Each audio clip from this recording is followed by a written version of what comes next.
Have you ever felt like you're stuck in a rut and your own behavior is sabotaging you from being the best version of yourself, but you just quite haven't been able to figure out how to flip the script and break free? Or have you ever struggled with depression or addiction? Or do you have a kiddo or a loved one who has, and you're looking for some rock solid guidance and deep wisdom on how to navigate those difficult waters and conquer those demons? And lastly, do you like true stories that are jam packed with motivation, inspiration, transformation, and raw, authentic human connection and vulnerability? If you answered yes to any of those questions, then this episode is definitely for you. So stick around. Just because you're struggling doesn't mean you're failing. Remember that. Welcome to the Grit, Growth, and Gratitude Podcast with Joe Spector, where we teach hard-working and growth-oriented people how to maximize their happiness and master their minds and emotions. And now, your host. He's a retired firefighter and mental and emotional fitness teacher. After sustaining a career-ending injury, the loss of multiple loved ones, and a very near miss with suicide, he rebounded his wellness with a vengeance to gain unshakable inner peace and ridiculously unreasonable happiness. This is Joe Spector. Hey guys, Joe here. Today, I got the opportunity to interview somebody who I love and admire so much. His name is Mike, and he's my cousin, but he's also just such a remarkable human being, and his transformational journey is radical. He has so much to offer in this conversation, especially if you've ever felt like you can't turn your ship around or your life is just getting to be way too much for you to handle. But before I get into it, I have to advise you that not only do we use profanity in this episode, we also cover topics of mental health, suicidal ideations, addiction, depression, and a whole bunch of heavy stuff. So use your discretion while listening. That being said, I have to share with you that my cousin Mike is an incredible person to listen to because he's transformed himself from one end of the spectrum to the other in so many different ways that it's really hard to articulate. You're just going to have to hear it. But the gist of it is that he used to suffer under the weight of such severe depression and addiction that he almost drank himself to death and put a gun to his own head multiple times. Yet now, he doesn't wake up or go to bed without feeling immense gratitude and deep inner peace. He also failed out of high school, later failed out of college on his first attempt, and then yet came back to not only get 1 degree, but 2 degrees with a 4.0 GPA, graduating magna cum laude and summa cum laude. And then in 2020, in the height of the pandemic, he started a new career as a nurse. Yes, he went into the field of nursing in the middle of the pandemic. And this is a guy who, for the first half of his life, is self-described as exceptionally lazy, hating effort of any type, and entirely addicted to comfort and alcohol.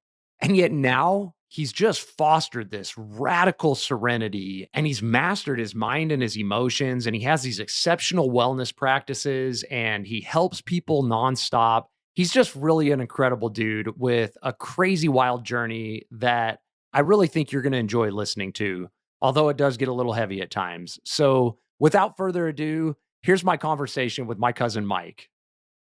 What's up, buddy? What's up, man?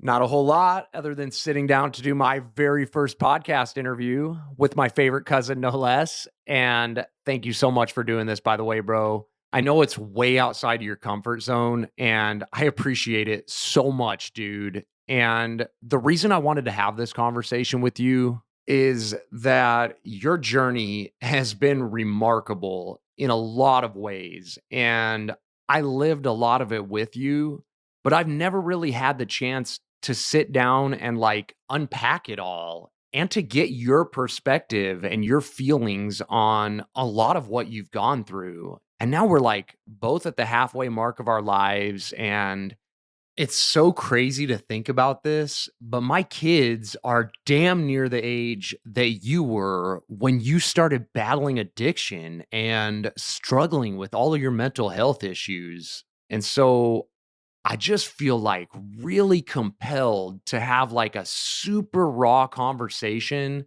and to grow and heal and try to connect on an even deeper level than we already have. And also, I want to see if we can't like share the traumas and the triumphs with whoever might be listening to help them out in their journey. If you're cool with all that, dude, I know it's a big ask. Yeah, absolutely.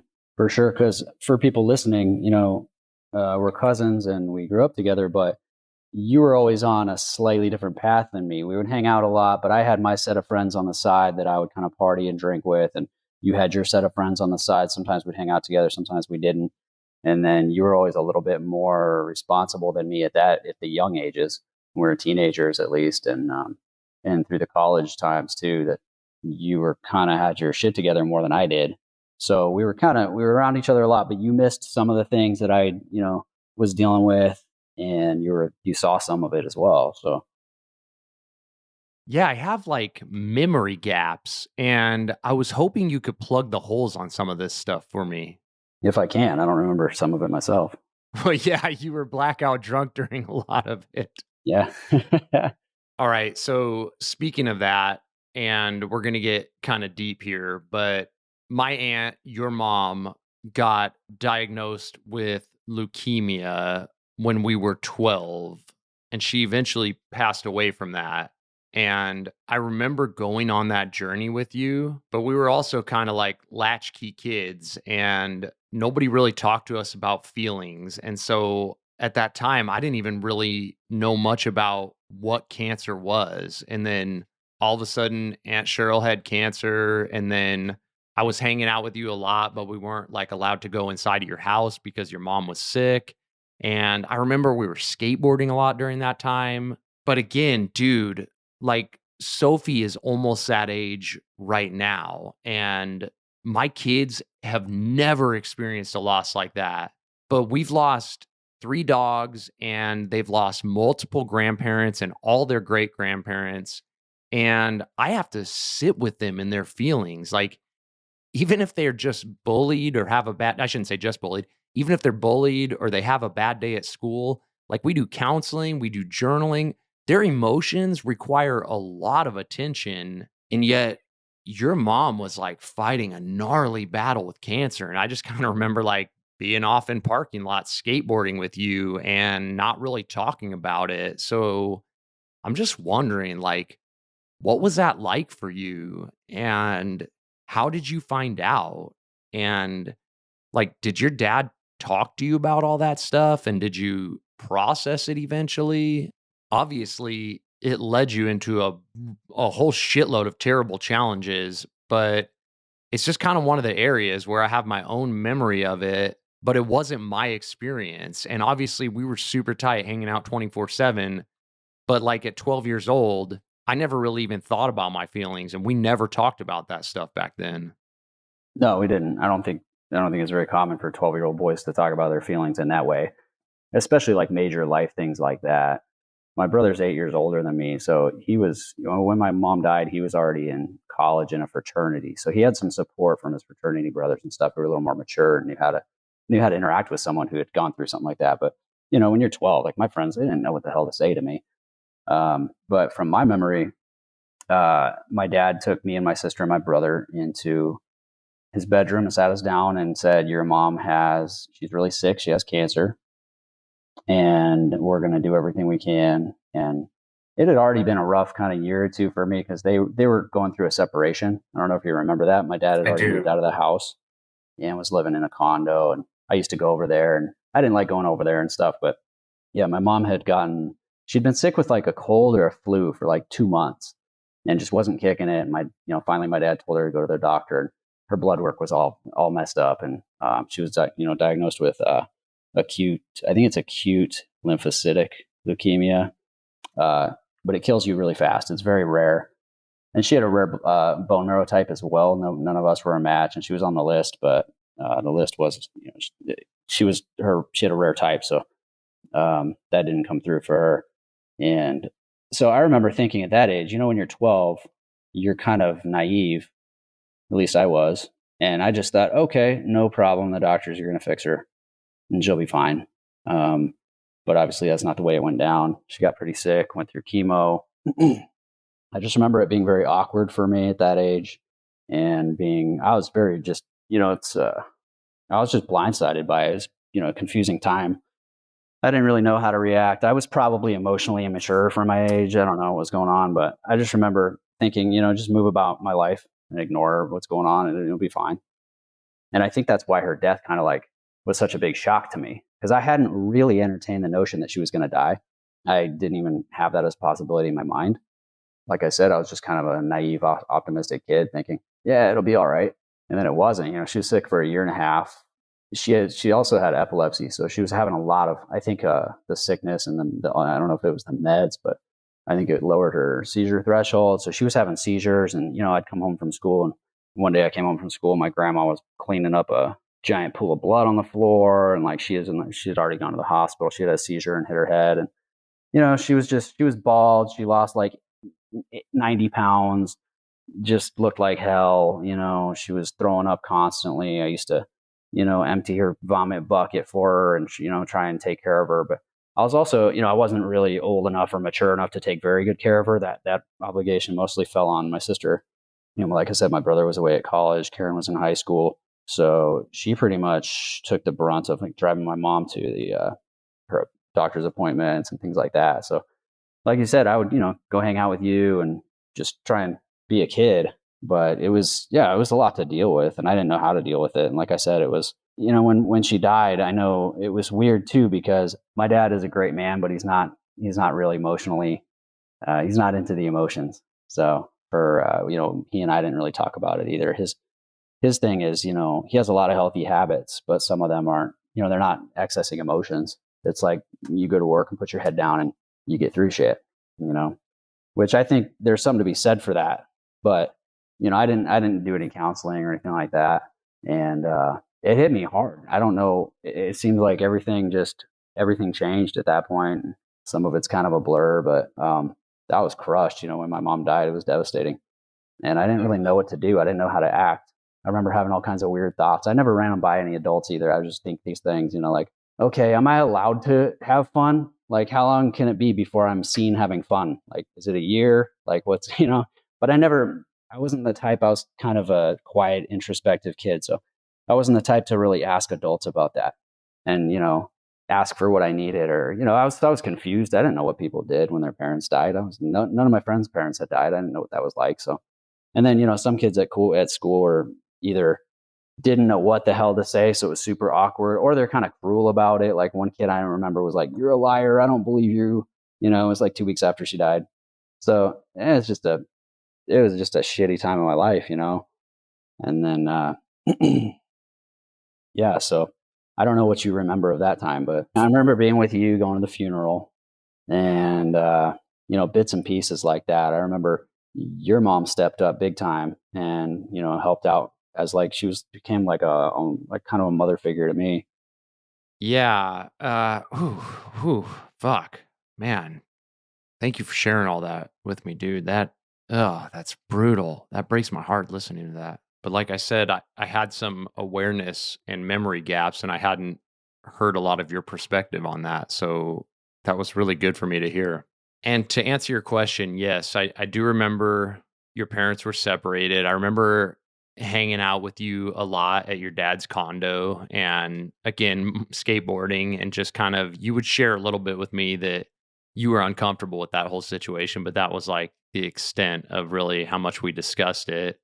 And then I remember your mom being sick and losing her hair. And again, we didn't really talk about it too much. And then, like you said, I remember being at that funeral with you, and I was confused by the whole thing myself, but also I wanted to say something helpful or comforting to you, but I was confused. Like, I didn't know what to say. I remember being confused and thinking like, should I say I'm sorry to him? Or I didn't know what to say or how to help. And then it just kind of seemed like you lived with me from that point on 24/7. And like you said, my mom kind of took you under her wing in the role of mom.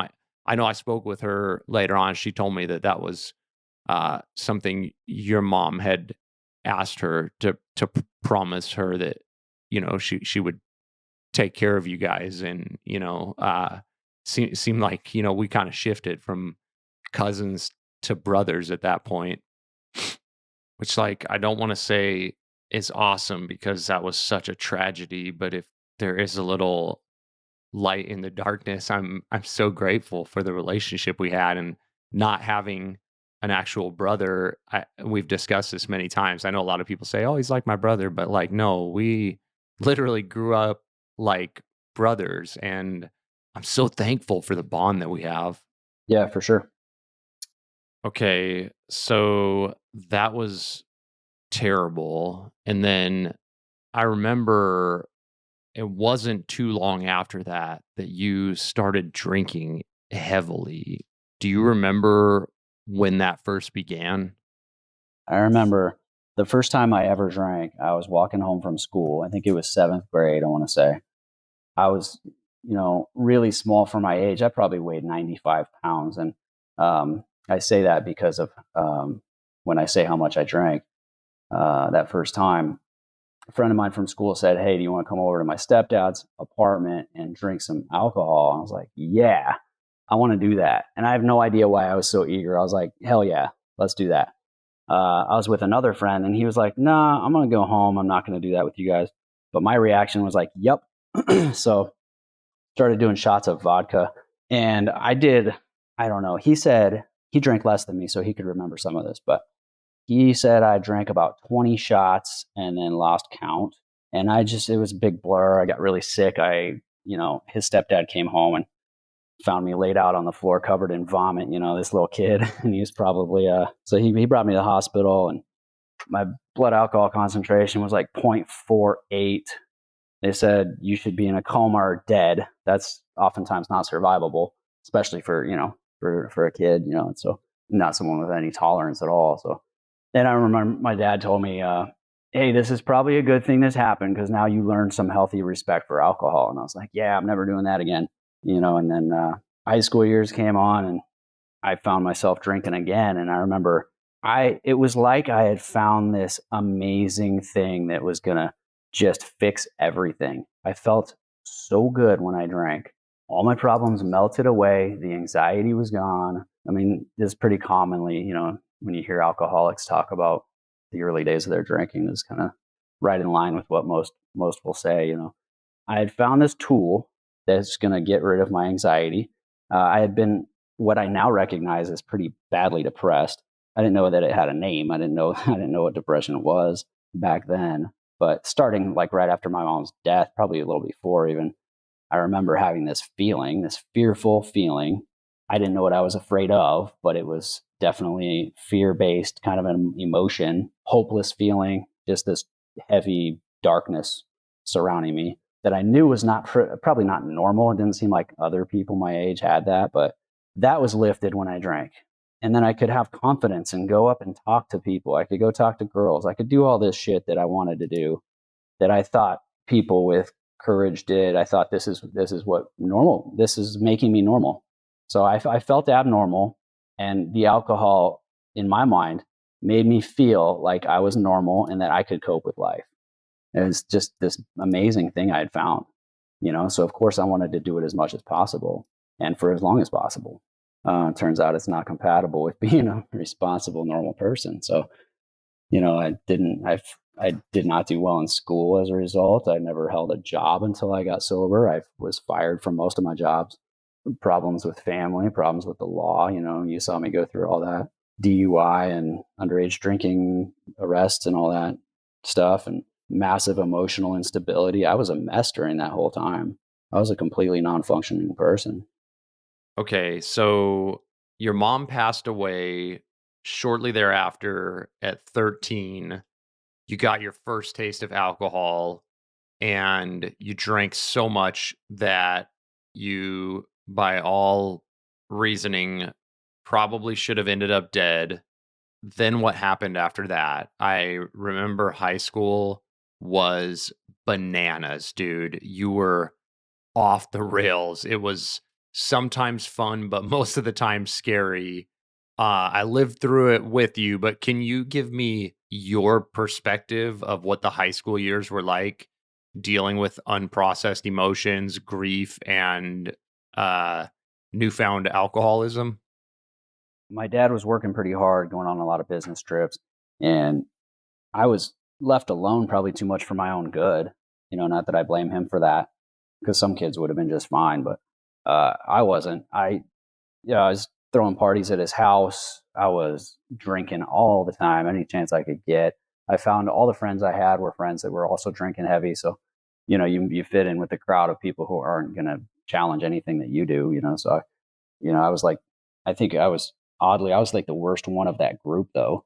They would always tell me I was an alcoholic, but we pretty much all were. But like I said, driving drunk, getting arrested, getting in fights, usually losing those fights. Like alcoholics say all the time, at first it was fun. It was fun with problems, and then it was just problems. It wasn't even fun anymore. I had gotten to the point where my life was miserable, and even my drinking was miserable by the senior year of high school. Okay, so you mentioned getting arrested. I have to hear now that time has passed. What the heck was it like being like a 115-pound high schooler at Joe Arpaio's tent city? You got to tell me what jail was like. And I remember that story about you stole a guy's bedding or something, and it got really crazy. And also, I seem to remember that I got your car for a while because your license got suspended and I needed a car. Can you fill me in on all of that? Yeah, it was like in 1999, I think. I got a DUI after school one day in the afternoon. And I guess back then, if you were under 18 and you got a DUI, you lost your license for like 2 years. So my car was no good to me. So I think you got to borrow it for a while or something. But Yeah, yeah, I had to go I to tent. capitalized off of your dysfunction. It was pretty sweet. I was driving that Jeep Right. around. It was yeah, it was crazy. I went to Tent City for a few days. And we were little, dude. We were like 120 pounds soaking wet. I gotta know what that was like in jail. Yeah, for anybody who didn't know us back then, we both were, but I was very small. I was a skinny kid, and, barely, I'd grown a little bit in height, but I was drinking a lot and not eating much and not exercising. I was not, athletic like I am now. I was a mess, but so I was very small, and like I said, I started a lot of fights, but the other guy would usually finish them, and I think I just had a lot of anger and chip on my shoulder. I was angry at the world, so I would start fights with people and then get beat up because I would mouth off a lot. But which is funny because that's the opposite of my personality when I'm sober. When I'm not drinking, I'm not like that at all. But yeah, I went to Tent City, and this guy, people go away on work furlough, so they've been there a while. Some of these people have like 3 month sentences for DUI and whatnot. And I was just there for a few nights, but I was freezing. It was December. It was very cold that time of year. And these tents you're in, they're not insulated. There's no heat. You're like trying to sleep and it's like 28 degrees out. So this guy had collected a whole bunch of blankets, and you're only issued one when you go in there.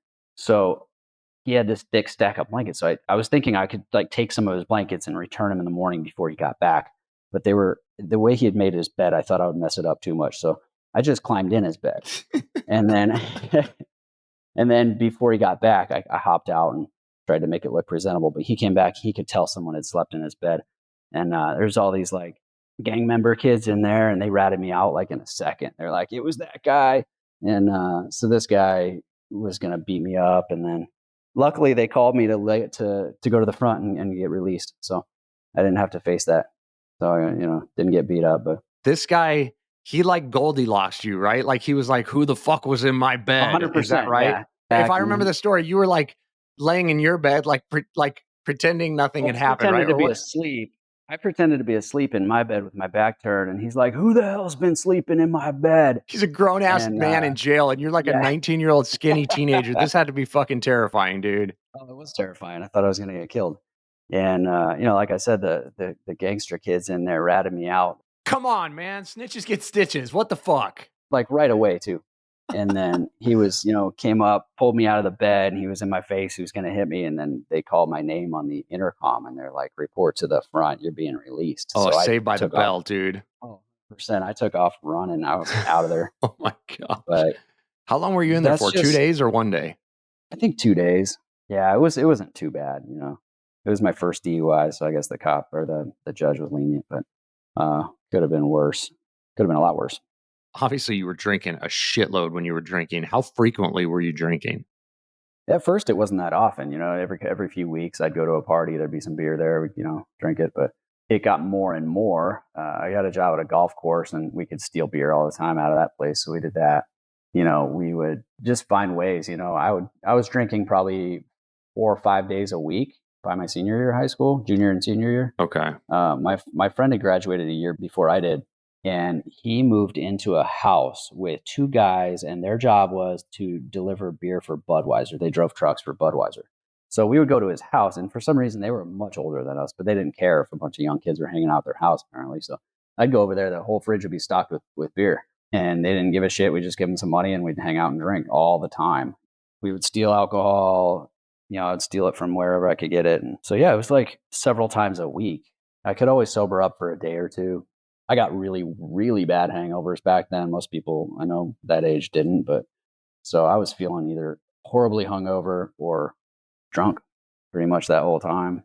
Okay, so like you mentioned, you're truly like the most peaceful, non-confrontational guy, but you would get drunk and obviously all of these unprocessed feelings, they got to go somewhere and they went out into the bottle or into like rage and fights and all sorts of crazy shit. Can you tell me the story when you were like at a convenience store and you fought an MMA fighter and he threw you through the glass door? I don't remember all the details. I remember you got beat up so many times back then. So many times. I wish I knew who that guy was. I was in a gas station buying alcohol one time. I had just turned 21, I think. And it was real late at night. And this guy who was delivering, I guess he was delivering some stuff to the gas station. He was friends with the clerk that worked in the gas station. So they were talking, and I wanted to buy my alcohol and get out of there. So they were talking, and the guy wasn't ringing up my order. And so the guy talking to the clerk took off his shirt and was showing him his new tattoos and stuff. And I said some smart ass comment about his tattoo, probably called him some names or something. And he ran over and picked me up onto his shoulder, ran toward the door of the gas station, and threw me into the glass door. It shattered. I flew outside, and I was on my back. And then he came over. I thought he was going to start kicking me, but it was weird. He put his hand out and he helped me up. I think he realized he went a little overboard and he threw me through the window. And he shoved me and he said, "Get the hell out of here." And so I did. And then I went home and I went to my dad's closet, and I was looking for his shotgun. I was going to get the shotgun and go back there and shoot the place up. Jeez, dude. Yeah, but I passed out in the closet. I woke up in the closet, and thank God. I probably would have gone back there. The guy probably would have been gone. I probably would have shot some innocent person.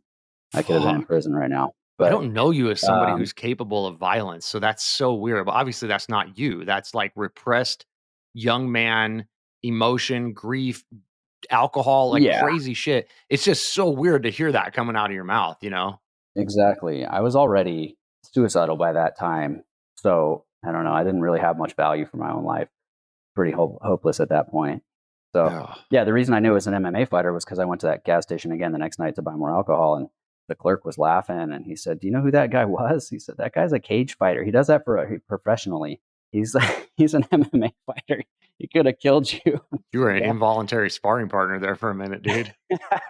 I wish I could go back and find that. If I could see that camera footage, Oh my god. that would have been amazing. You know they were watching it, laughing afterwards. Like everybody, like all their friends. Yes, exactly. If we had what we have now, if we had social media and the internet back then, You'd have been so viral. many, so it would have been viral. So many stupid things that I'd done would have been on video.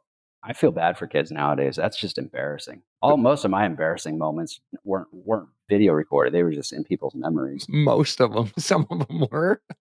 I think some of them probably were. I don't What know. are people walking around with camcorders? It was back in the day you're talking about, dude. Sometimes at a party, someone would have a camcorder or something like that because we didn't have phones with cameras back then. No, we didn't even have Thank phones. thank God. Okay, so you were a wreck. You failed high school. You somehow got your GED, and I have no idea how. You got accepted to NAU with me, and we went up there to go to college. Well, I went up there to go to college. You went up there to drink more. You went up there. You'd convinced me to go up there. I think you were a little kind of naively optimistic too. You're like, Mikey, come up to college. You're gonna get away from this shit. You'll be all right. You'll do well. You do well. And yeah, I didn't do so well, but Okay, so the way I remember that, it got worse before it got better. It got really even more bananas up there. But then that was like I guess the second time you almost drank yourself to death. And I feel like, am I recalling correctly? That was the catalyst towards you getting into recovery. But how did it start? I remember you didn't go to class at all, right? yeah, I think I went to class for like the first month and then I just stopped. I was just, like I said, I wasn't capable of doing anything back then. I was the least responsible, mature person you'd ever meet. And so Crazy. you were just drinking like every day, right? Yep. And you were And destroying property, you were going bananas. yeah, it's stupid stuff, got upset with something a girl said. So I ripped the drinking fountain off the wall. I didn't know it was going to flood the whole dorm. I was, I'm sorry to laugh at this. I remember it's funny. here's my recollection of this event, dude. So obviously, we all woke up to this like huge crashing noise and water flooding the dorm, and we're all like asleep, like looking at like what is going on. And you're out there with everybody else, like sleeping your eyes, like rubbing your eyes, like what's Oh, yeah. happening? And then I pretended like I didn't know what happened. So it looked like I just got woken up like everybody else did. yeah. And then I talked to you a couple days later, the next day or whatever, and you told me you were drunk, you were mad at some chick, you hulked the drinking fountain off the wall, then you ran into your dorm and your roommate saw you like jump into bed, take off all your clothes, get in your boxers, and then get out of bed and walk out and pretend like you were like asleep and like put on this show. So we all saw you like just like you were like all of us, like, what the hell's going on? But he saw you run into your room, strip down, and then run back out of your. Am I remembering that right, dude? I think that's how it went down. Oh my god. That's how I remember. So he probably thought I was absolutely insane. I think that poor roommate, man, I probably scared that kid to death. And then when you got sober down the road, you made your amends, right? And you went back to NAU and told them all about that stuff and admitted it. Yeah, when I got sober the first time, I was doing the 12 steps, and one of those steps is to make amends for harm you've done. And I went up there and I found I had to go to the director of the dorms and track him down. And I sat in his office and I told him what I'd done, some other things too. And he remembered it very clearly. And I had to ask him what can I do to make it right? And he just showed me a ton of grace. He said, just go get your degree, finish your degree somewhere, be a responsible person. So I promised I would do that. And I ended up doing that a few years later. Fuck yeah, you did, bro. Multiple degrees, 4.0 GPA, magna cum laude, summa cum laude. That's redemption of the soul right there, bro. But finish telling me what happened up there before we got to that stage, please. I remember you were doing your thing. You were going to class and you had you were dating your now wife at the time still. And, you had your shit together. So you were probably kind of busy. You didn't see everything that I was getting up to up there, but some of it, yeah, you'd come over to my dorm room. I'm sitting there drinking a Jack Daniels bottle at like 11 a.m., so I know you were pretty frustrated. And, I remember you trying to talk to our parents about it. They thought it was just normal college partying, but you knew it wasn't. And then let me pause you there, dude. Okay, so I had been watching this happen for like, I don't know, 10 years almost at that point. And again, dude, as a dad who's like emotionally mature and knows about addiction now, it's a totally different lens with which I view that through. But I just like, I didn't have names for my feelings back then, but I think like fear would probably be the biggest one, concern. I was so worried about you. And you know how like your grief manifested as anger and you're like fighting MMA people at, and like yelling at people in traffic and stuff. I think my fear and my worry over you and my confusion over your addiction and everything, that manifested as anger too. And I just started getting frustrated with you. And I was even more frustrated because, like you said, in retrospect, hindsight's 2020, and our parents were doing the best they could. But like, I was, we were adults because we were like 19, but I would consider them grown ups. I was calling like every grown up who we knew, like my mom, your brother, your dad. And I was like telling them, like, dude, something is wrong with Mikey. Like, I'm nervous. This is dangerous. And like, dude, I was nose to the grindstone, never partied, and they weren't up there seeing it. And so they were just like, you don't get it because you don't party. You know what I mean? And they're like, our family liked to party. You know what I mean? So they're like, I'm the black sheep because I don't drink and party at this time. Right. And so I got really dismissed by them. And again, like I said, knowing what I know now, I would have been more assertive and like more clear with my language and articulating to them what was going on.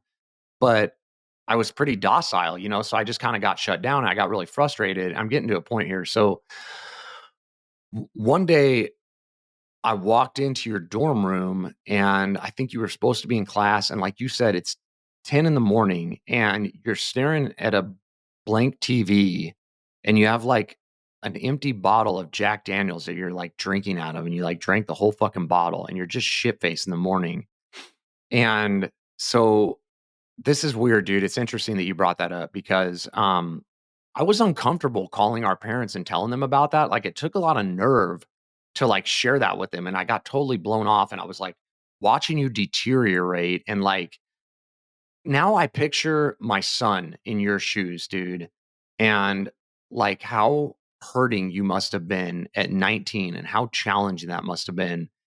And I loved you. Like what I would have said if I could go back is like, dude, I'm so sorry you're hurting this much. And like, how can I help?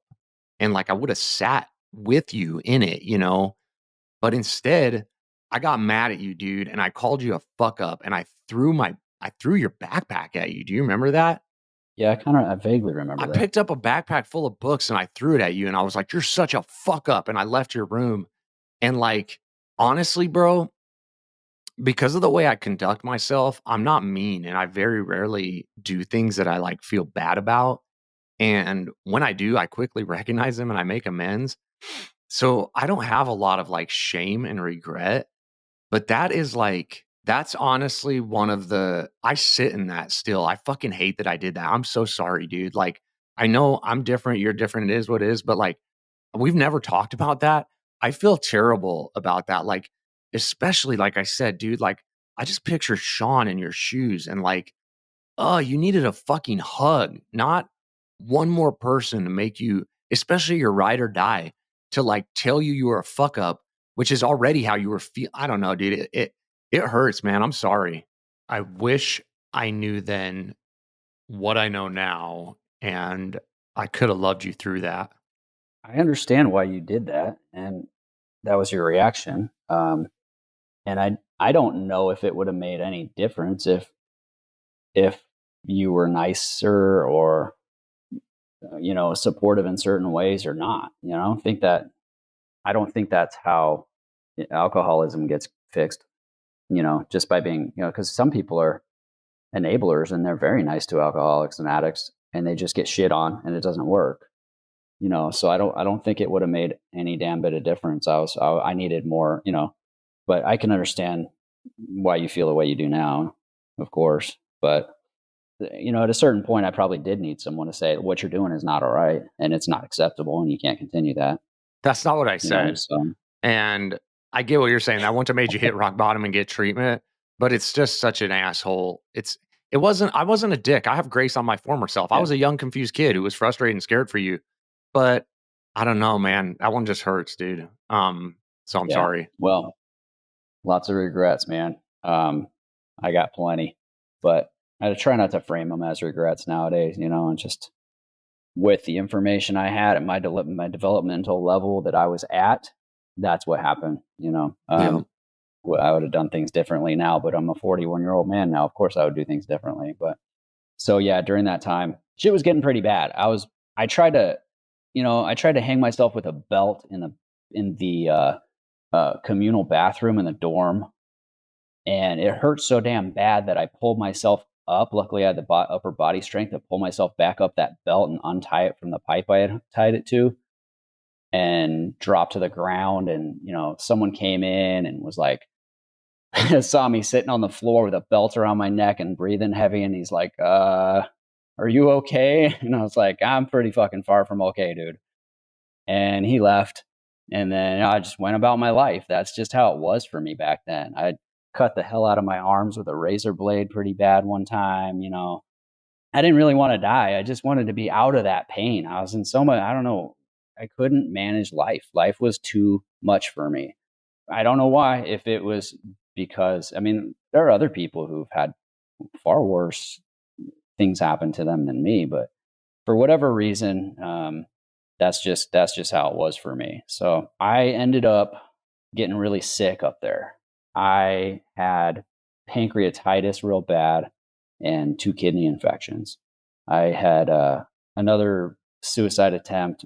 I went home from drinking pretty heavily, and I grabbed a bottle of Tylenol and a bottle of ibuprofen, like a couple hundred pills in each one. I swallowed all those. And I woke up like 2 days later in that dorm room throwing up blood, I think, but I couldn't keep anything down. I would take a sip of water, immediately throw up.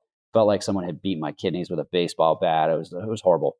So I got called and I got a ride to the hospital and up there in Flagstaff. And, I told them what I had done, but then they kind of acted like they didn't really know what was wrong with me. And they gave me a bunch of painkillers and, sent me home. And then, I'd called my dad and just said, I'm not doing well. I think I'm dying. So he came up there and got me and brought me back to Phoenix. And I went to the doctor and that's what they said. They had, kidney infection and pancreatitis real bad. So that was the first time my doctor looked at me and said, you're going to die if you don't stop drinking.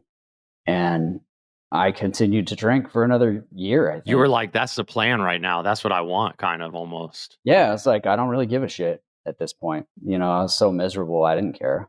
That would have been a nice little vacation, not a vacation, a permanent one. It would have been a nice little break from just the bullshit in my head. I was tortured by just crappy thoughts, and I didn't have any hope for the future, and I never thought I was going to amount to anything. It was very frustrating because I couldn't stop drinking no matter what I tried.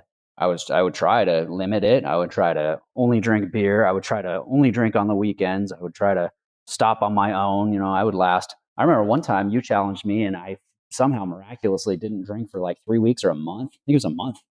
And on that 30th day, I called you up and I said, hey, I did it. I told you I could do it. And you're like, awesome, man. What are you going to do now? And I said, I'm getting drunk tonight. You're like, why would you do that after you just did all that effort and stayed sober for 30 days? And I'm like, because I'm dying to drink right now. I didn't have any other coping skills or life skills whatsoever to manage my internal environment, my thoughts, or my emotions. So that's how I managed it. And it was a really crappy tool to manage it. So I ended up going down, same kind of crap for another year. And so that wasn't the catalyst that got you into recovery. This is where I have like a memory gap. I remember you almost dying at the hospital and they discharged you and it was like, what the fuck? How did they like blew it off? And it was like you had like a psychiatric suicidal kid who almost drank himself to death and they released you like into a taxi cab. Yeah. And then your dad came and got you. And then I thought that was when you went to recovery. That's not what happened? No, it was, I came back here. Your sister got me a job at a department store she worked at or something like that. I was stocking shelves, but I was drinking that whole time. I had to make amends to her too for that because I quit. I just didn't show up for that job as I did. I would just not show up for jobs. I could always clean myself up and, I was smart enough and, I wasn't an idiot. I could always get a job, but I could never hold it because I would always start drinking again. But yeah, I was just doing that. And I had cut my arms up really bad. I'd gotten depressed and drank a bunch and took a razor blade to my arms and I was bleeding all over the place. And my dad took me to the hospital. And then at that time, he was tired of it. He was scared and he put a 72-hour psych hold on me. So I was stuck in the hospital. I couldn't leave the hospital for 3 days. I was in the locked psych ward at Good Samaritan. And I called him every day. I wanted to get out of there. And he kept telling me, you're not getting out until you go to treatment. So me being the selfish alcoholic that I am, I said, all right, but you better send me to the really nice one. I want that nice, bougie treatment center. So he spent a ton of money and he sent me to a really good treatment center. And that was the start of my recovery. So you got sober that time, and that started you on the 12 steps? Yeah, And I got then sober, what got out happened? of treatment. Well, as you know, I met my ex-wife in there, and we both stayed sober, worked the 12 steps, went to meetings, did all that. Life got really, really good. And life, that's where I was introduced to meditation and prayer and all that stuff that you get introduced to in AA. And it was great, and it's very common what I did, but my life got so good that I thought I was cured and that I have solved the problem, and I don't need to do any of the maintenance anymore. So I was with my ex-wife for quite a while, but when I wasn't doing all that stuff, my old emotional garbage from the past that wasn't dealt with still was around. And I had character defects that I hadn't really worked on that would, eventually they came back out, and I started becoming restless, irritable, and discontent. I wasn't meditating or doing any of this stuff that I do now to maintain my spiritual and my mental and emotional health. I became very, gratitude's a big part of my life today. Extremely important. I have to want what I have. That's just a mandatory for me nowadays. But during that time, I became extremely ungrateful. Nothing was ever good enough for me. I wanted my ex-wife to be perfect. She wasn't. When she would fail to do exactly how I thought she should behave or what have you, I would get bent out of shape. Nothing was good enough for me in the world, and the opposite of gratitude. And I was resentful for things that had happened in the past, and it was pretty shocking to see how quickly and how completely I could go back to that attitude, that horrible attitude. And you can't live there very long if you're like me, because your brain starts telling you there's one thing that's going to make you feel better right now, and that's the only thing that's going to make you feel better. And so you might as well just go do it. And so I did. I ended up my attitude sucked so bad that my ex-wife filed for divorce, and I started drinking secretly here and there. And it worked a little bit for a short period of time. It gave me that reduction in anxiety that I was looking for. But obviously, if you're like me, it doesn't work for very long, and you can't control it. I can't take the first drink, because then it always leads to a second, and then the second leads to a third, and then it's 15, 20. And I can't predict how I'm going to act when I drink. I act like a lunatic. And so that's what happened. I drank for a year. How long had you I been was sober at that point prior to falling off? 9 years. Damn. And so you drank Yeah. for a year after the divorce. Yep. Okay, so how did the shift and the transformation happen? Because everything you're describing to me is absolutely 100% the polar opposite of how you are now.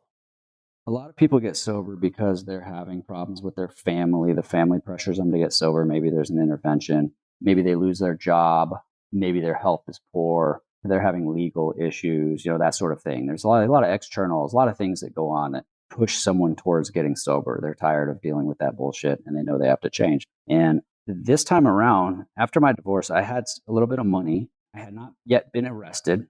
I was doing stupid shit. Like, I did drive drunk during that period, but I was not arrested yet.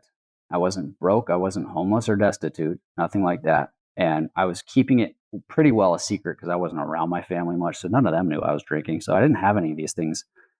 But what I had was a complete bankruptcy internally.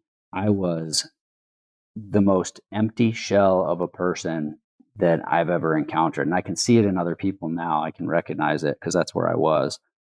I hated everything. I hated myself. I hated the entire world. I remember thinking one day that if I could drop a nuclear bomb on every city on Earth and kill everybody on Earth, I would do it. Like, that's how sick and poisoned my thoughts had become. I was just the most miserable person that you could ever come across, and I would go to sleep every night with tears in my eyes and my gun to my head, thinking, "Is this the night I'm going to do this?" Because I was so resentful and upset about how my life had turned out. 99% of it was my own doing, but I was pretty upset about it, and I didn't think that anything was fair or right in the world. So I would do that, weeks of doing that every single night. And I would talk myself out of it by saying, don't do it yet, give it one more day, you can kill yourself tomorrow. And that was the bottom for me. I thought, you're going to go back to AA, you're going to get sober again, and you're going to give it one more try. And if you don't make it this time, then you're going to kill yourself. So that was it. So I walked back to an AA meeting with my tail between my legs and ashamed of what I had become. And I just walked in and it's funny, I never get choked up when I'm telling stories like this, but just reliving it like this. I walked in, I sat down, and this guy was sitting in there in the meeting, and he's like, "You look like you could use some help." And I said, "Yep." And that was that. And that's been, I did the work and harder than ever. Haven't been perfect. Slacked off a lot, but everybody, hard to be perfect in this whole thing. But I got really into the meditation like never before. And I found gratitude, and I started to see the world a lot differently. I used to look at the world and I noticed every little imperfection and black spot and everything that wasn't right and perfect. And now I look at the world and I try my hardest and I've gotten pretty good at it. I just gloss over all the negative shit and I pick out and I find the little positive parts. That's what I focus on now. That's a huge attitude change. That's a miracle because I've never been like that before this time around. So been sober coming up on 9 years once again. And my man, I'm so fucking proud of you. At March 7th, actually, in a week, if I get there, 9 years. You'll get there, man. So, wow. First of all, that was intense. Thank you for sharing all that, dude. I know that's not, it's not the way we usually roll. And speaking of, I don't think you've ever seen me cry unless maybe when I was drunk, you saw me cry. I can't remember. I don't remember either, but I don't take it lightly. I'm honored. I remember. I don't do it very often. I wish I could actually cry more.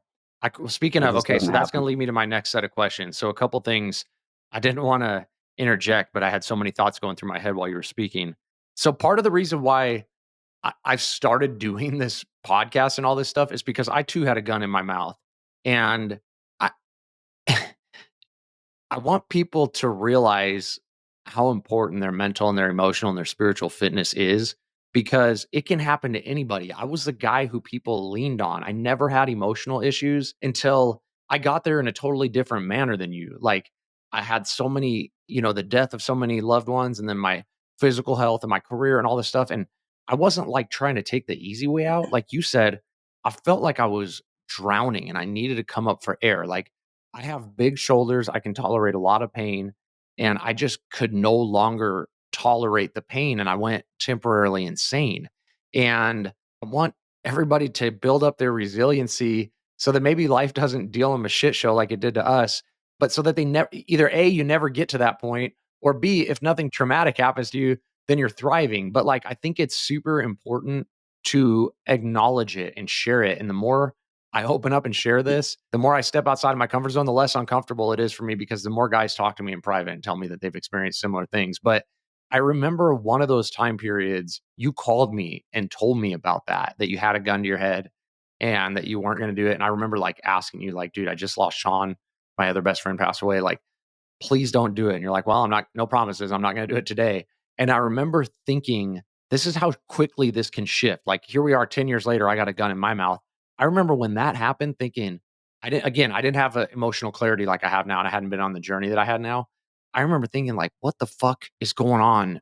Mikey is so crazy he could kill himself. Like, it was beyond my scope of even understanding. And so to be in the same position years later, totally coincidentally, it just shows you how important it is to have clear emotional awareness and mental resilience. And I wanted to ask you, you said, so I cry. I don't care. I like talking. I'm very expressive. You know that. I like to journal. I like to speak to counselors. I like to rap with my friends and share my feelings and get them off my chest. It's how I purge the trauma and how I stay so bubbly and happy. You don't. And that's good. Like, we have different temperaments. And I think there's a million ways to slice up emotional fitness and to process. And in fact, that's kind of part of why I want to talk to you. It's good to have somebody who has such an opposite personality to me in a lot of ways to share how you get to that place. I have two questions. One is, you've talked to me before about how sometimes, and you're not my only friend who does this, you'll work out so hard that those feelings come up and you purge them and you start crying and you don't exactly know why or what's going on. But then you get the same feeling that I get when I sit and cry to a counselor and journal. You're like 1,000 pounds lighter, like the evil was fucking in you and it came out. At least I don't want to put words in your mouth, but like that's kind of the way I'm paraphrasing you. And then you had also mentioned you hadn't processed your trauma and your emotions and stuff. That's kind of what led you, and you got sober, but you I don't remember exactly how you said it, but you hadn't dealt with the stuff in your past.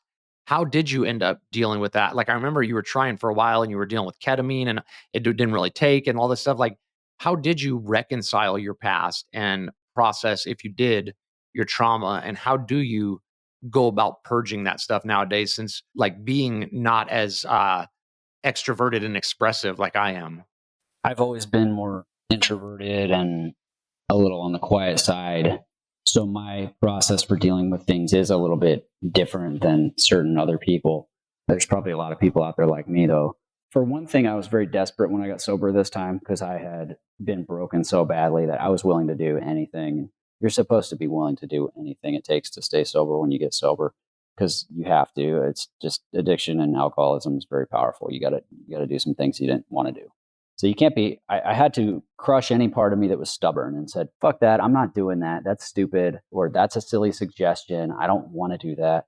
I'm not getting on my hands and knees and praying. Like that wasn't me. That's not who I was. I was an atheist at that point. Like I just didn't want to do a lot of it, but I was desperate enough to try a lot of things. So I was, I went and saw a therapist again, even though I didn't really believe it was going to work. And, one of the suggestions was to me to write a letter to my dead mom and read it and then burn the letter. So I went to her gravesite and I read it. And the whole time, the back of my mind is telling me, this is stupid.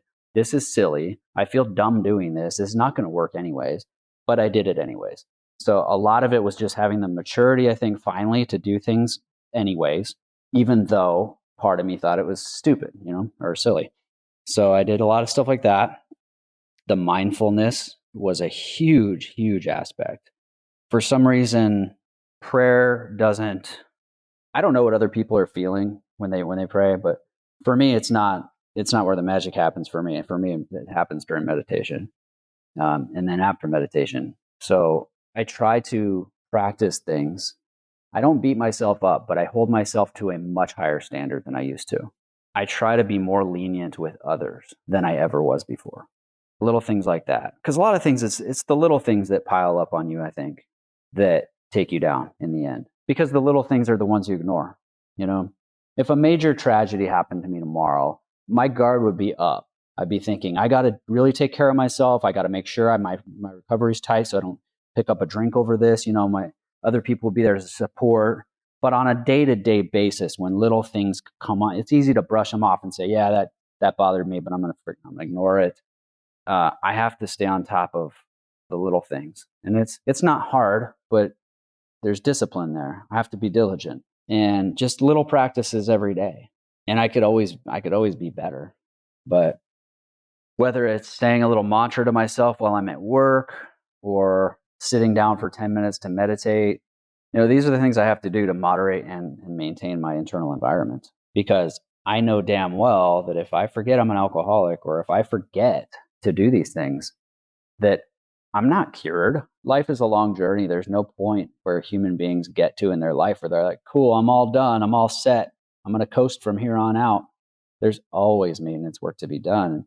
I know for a fact, because I've lived it, that I can be doing really well and then I can backslide if I'm not careful back to drinking and have a gun to my head again, and I don't live in fear of that happening, but there's a reality there. And I know that that's waiting for me. I can feel that way too, even though I've never had an addiction. I survived that day. I didn't kill myself, and I committed that I would never get there again. And I've learned, it's like a lesson. This is years ago now, but like I've learned discipline versus motivation. I'm very rarely motivated to do a lot of the things that are good for me, but I almost treat my wellness the way you guys do your steps and your practices. So a lot of times, like, I don't feel like journaling or getting in that ice cold pool or meditating or doing any of the things that I know that keep me so far from that place. but I do them anyways, because when I let my guard down, just like how you think like drinking can slip in through the back door, I very rarely get like angry or depressed anymore, but I can feel the twinge of it. And I'm like, oh, fuck, I want to be a million miles away from that feeling. I'm not slipping on my practices, no matter how, especially when life gets rough. That's when I don't feel like doing the things that are healthiest for me. And that's actually when I push myself to do and sometimes that doing the thing that's good for me is not doing anything. Sometimes it's non-doing, it's resting or whatever. Or sometimes, like I said, it's working out or it's talking or whatever. But like, I don't fuck around with my practices. I'm 100% disciplined on them because I don't think I could ever get to that place again, but I don't want to test that theory out, you know? Yeah, exactly. And like you said, I have tried various things. I tried ketamine treatments for my depression, and it wasn't super successful for me. But the most important things are getting good sleep, meditating for 5-10 minutes a day. That's all it takes. Eating well and exercise. And if I do those things, the depression is kept to a point where I don't even feel like I have depression anymore. I think I do, because if I stopped doing those things, I would probably become depressed again. But in a sense, it's basically treatment. I've tried a dozen antidepressants over the last 25 years. None of them worked for me. I'm highly medication resistant, and I have my doubts about that stuff. Sometimes I think it helps. Some people claim it helps them, and that's awesome. But for me, it didn't help. So I had to go another route. I had to find other ways. And those lifestyle things are the things that have helped. And I can tell I pay the price, and I suffer when I don't do those things. If I slack on my meditation for a week or two, my partner MJ notices. She'll tell me, "Hey, you should go meditate." She notices that my demeanor is different, or my internal environment's different, or I'll start ranting about politics and just get a crappy attitude again, and she'll help me keep me in line. She reminds me, hey, stop ranting. And I'll catch myself, and I'll look at myself and see what I'm doing. It's incredibly important that I keep doing that, because I don't want to pay that price. Let's say I don't drink, but I don't want to be miserable for a week or have a bad day because of it, because I can think myself right into having a bad day when nothing else bad really happened. The only thing bad that happened was my thoughts between my ears, The mind is a pesky dick, and it will perpetually try and drag you into the abyss. But It you can does. hijack and take control over the wheel. But it's a practice and it's a dedication. Well, I think human beings are very good at finding problems to Yeah, solve. I think so And too. your brain will do that constantly. Mine does. I just sit there thinking about problems. Oh, that's a problem in my life. I need to fix that. There's no gratitude there. And you're focusing on the ugly thing. I don't like to focus on the ugly parts. I do so much better when I focus on the better parts, and I make myself think of things like, why. And it's not like doing that cliched thing of, oh, look on the bright side, No, it's because not people that. do It's have, different. yeah, people have real problems, and that's pain, exists. But you do not have to let it run your whole show. You know, that's what I've gotten better at. Yes, things happen all the time that aren't the way I would have preferred it to happen, but life is a mixture of good and bad. And I'm not exempt from the bad things happening to me. As long as I can practice acceptance, I do pretty well. And that's a huge part too. I couldn't accept anything before when I was younger. Everything was unacceptable to me. Now, if I can accept things, I feel pretty good. It's not that bad. I accept that my mom died. I accept that I'm an alcoholic. I accept that my ex-wife left me. In some ways, I'm better off because of some of those events, and I can see that now. And in other ways, it's just like, well, it was my turn to have something unfortunate happen. I'm not exempt. It's not dismissing the pain, and it's not being unempathetic, because I've listened to you. You're an empathetic dude. And it's not like, oh, look on the bright side, write down 3 things that make you happy. That's not really what a gratitude practice is about. It's about the mind. So pain exists. It's part of the process. It's part of our life. It's going to happen. But the mind will take that pain and create a shitload of thoughts and feelings about that pain, and it compounds it into suffering. And the suffering part is optional, but you have to work at it, because like I said, the mind is a total pesky dick. The way I like to put it is, I say that there's no middle ground with the mind.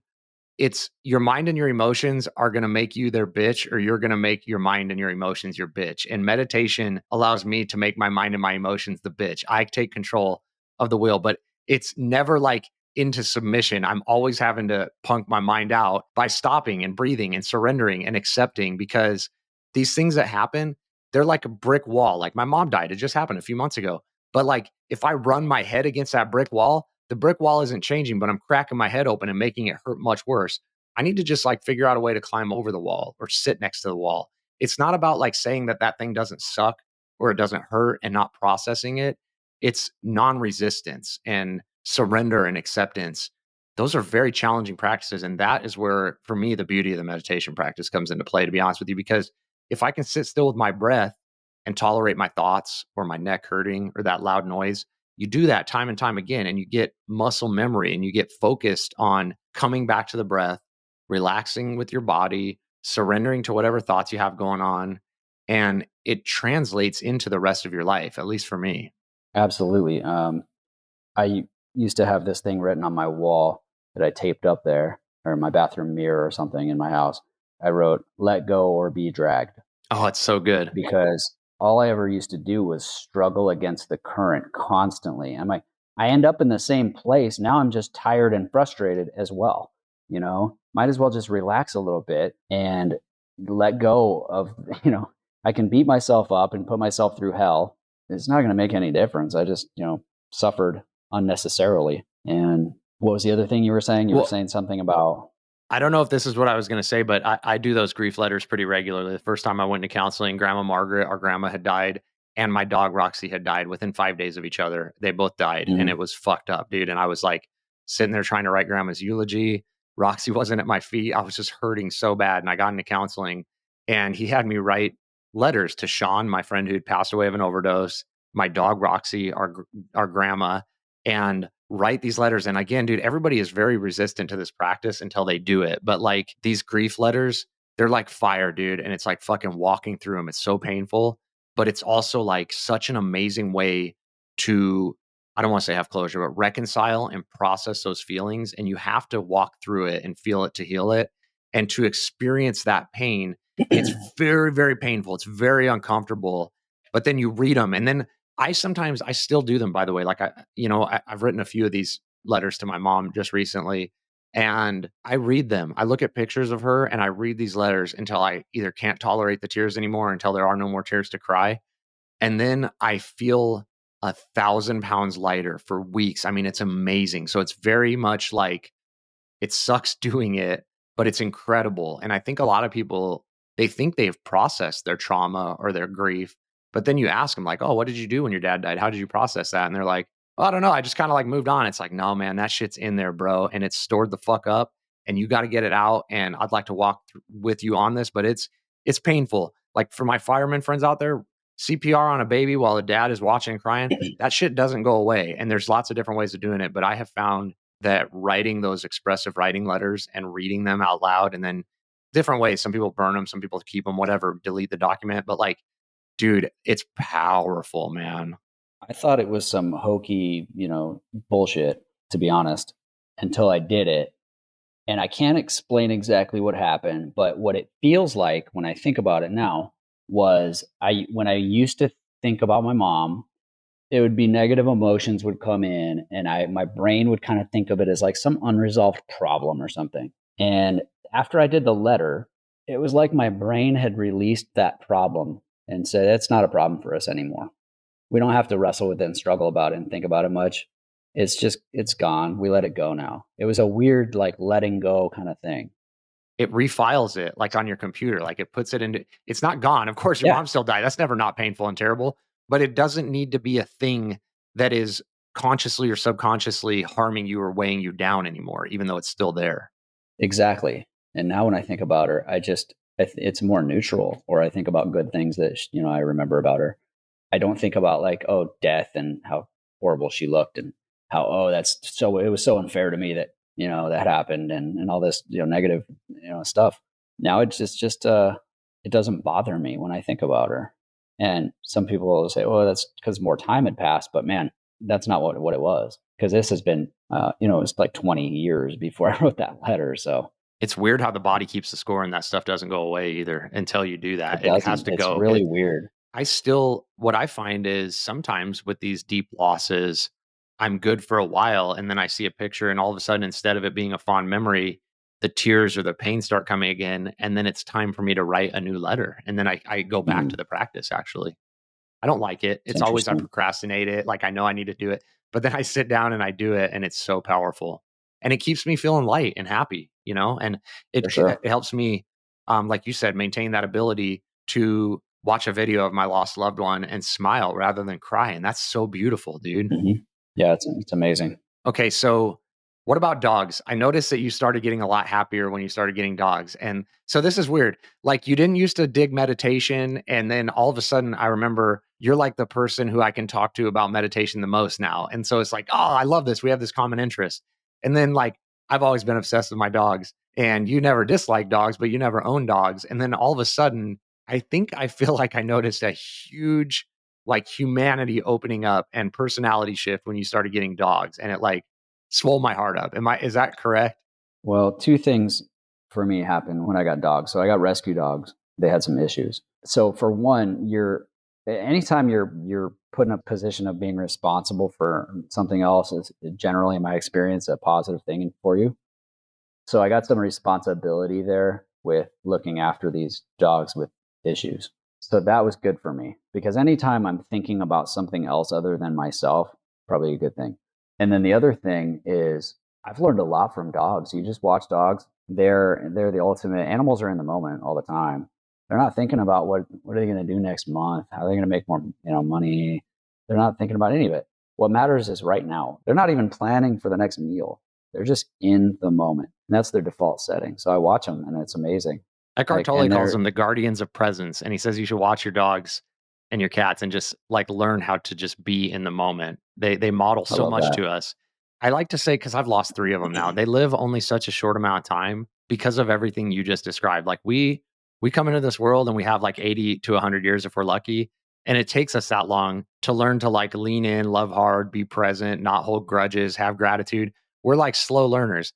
They come out the gate knowing that stuff, so they only got to be on the planet 10 years because they already come out like, we probably have 10 years of doing it right at the end anyways, but like they come out knowing it. And that's why I feel like they have such a short lifespan. I don't know. Maybe that is just something that I like like it. it helps make me feel, okay about losing them. Hey, I have one last question, and then I think we're at a good stopping point. You obviously don't have children, but you were a kid. I consider 19 a kid, and you were 12 and you were 13 who dealt with serious mental and emotional difficulties, trauma, grief, and more specifically, addiction. And my kids have emotional issues too, and we're always working through them. And I'm always looking for, like, I know with addiction, you have to hit rock bottom and you can't force that on somebody else. But is there anything for parents who are struggling with children who are experiencing addiction or whatever you were experiencing? You're no psychologist or parent or whatever, but like from your perspective as somebody who lived through it, is there anything as parents we could do that might have been helpful to you or that was helpful to you? Here's my opinion. And I say this as someone who has never had, I don't have children of my own, much less any that have struggled with addiction. And I know that this task is pretty monumental because I think most parents know that, you're not supposed to be an enabler and this and that. It's very difficult for most people. It's much easier said than done. But there are certain things that are absolute truth, in my opinion. One, you are not going to control them. You will not control them. The other thing is you living in fear and not managing your own self, your own reactions, your own attitudes and outlooks and internal emotional environment is going to be detrimental to you and the child. So you have to take care of yourself and you have to constantly remember that you're not in control and you can't micromanage your way out of the situation. You can't bully the kid into doing what you think they should be doing. You have to accept a lot. You have to let go a little bit. I think that's the only option. Otherwise, you'll probably destroy yourself in the process. Your kid's going to do what they're going to do. Be present and be there for when they need the help. But I think knowing those things and practicing mindfulness yourself and just constantly reminding yourself that you need to relinquish control of the situation and relax a little bit will give you room to breathe a little bit, and you'll be able to handle it, I think, better. It's like a delicate balance because you've shared with me about how you can enable somebody and literally love them to death. Like, people who had like heroin addiction and their parents didn't want to they enabled them so much that they killed themselves. But it's also like if you let your kid go into that world and you surrender that control and then they die, I can't, it's an impossible position to be in. And it's such to know how to strike that balance between the appropriate amount of support without enabling. If you haven't experienced it, I don't know, because I haven't experienced that, although I have experienced some intense violence that my children have, my daughter has experienced herself. Surrender was a big deal. Surrendering to the outcome of and grieving what I thought her childhood was going to be and accepting what was, and then being like always available when she wanted it or needed it, but accepting when she like was repelled and pushed me away and wouldn't accept the help, but then being there. Sometimes it almost was like a subconscious test. And I never let her drive me away. And we came through some shit together, and she's on the other end of it now, and we have an incredible bond. But it was like I looked at photos of her childhood, and while it was torment, I grieved like what I thought her childhood would be. I did those letters. I wrote letters to myself as a parent, those expressive writing, like, this is what you thought it was going to be. This is what it was like with Sophie laying on your chest and sleeping. And then you didn't know that she was going to try and stab you with a steak knife and then come out of her fugue state and want to harm herself when she was 7 years old. You poor bastard. This is what you're getting into. And I wrote letters to myself, to her. I'm so sorry you're going to experience that. And then now like 6 years have passed and we're through it and we got her diagnosed and everything is great. But like that was brutal. And there was a huge art to being present, regulating my own emotions, being able to respond to her from my heart and my center rather than reacting from my own hot emotions. And a lot of what you just described, I mean, it's a different circumstance than addiction, but very similar circumstances to what you're talking about. So thank you for sharing that. The situation is that you're along for the ride with them. You're not in control. So, do your best. Give yourself a break from time to time would be my advice. It's hard. It can be hard either way. If you have a kid with addiction, it's rough.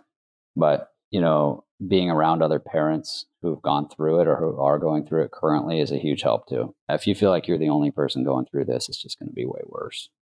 Wow, that's good insight, man. Thank you for sharing that. And I think we've hit a good stopping point, dude. And I know this was way outside of your comfort zone. Thank you so much for doing this. You're welcome.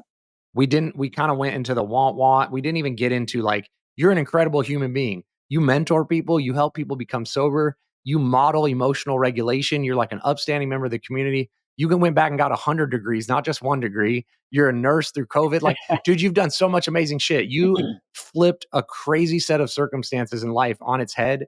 And I'm so thankful to have you in my life. I'm so fucking proud of you. I love you so much. I'm grateful to you for doing this for me. And let go or be dragged, bro. I think that's a good ending note for this. I think so too. Thanks for having me. And I could say all that stuff about you too, man. Love you. I love you so much, bro. Peace.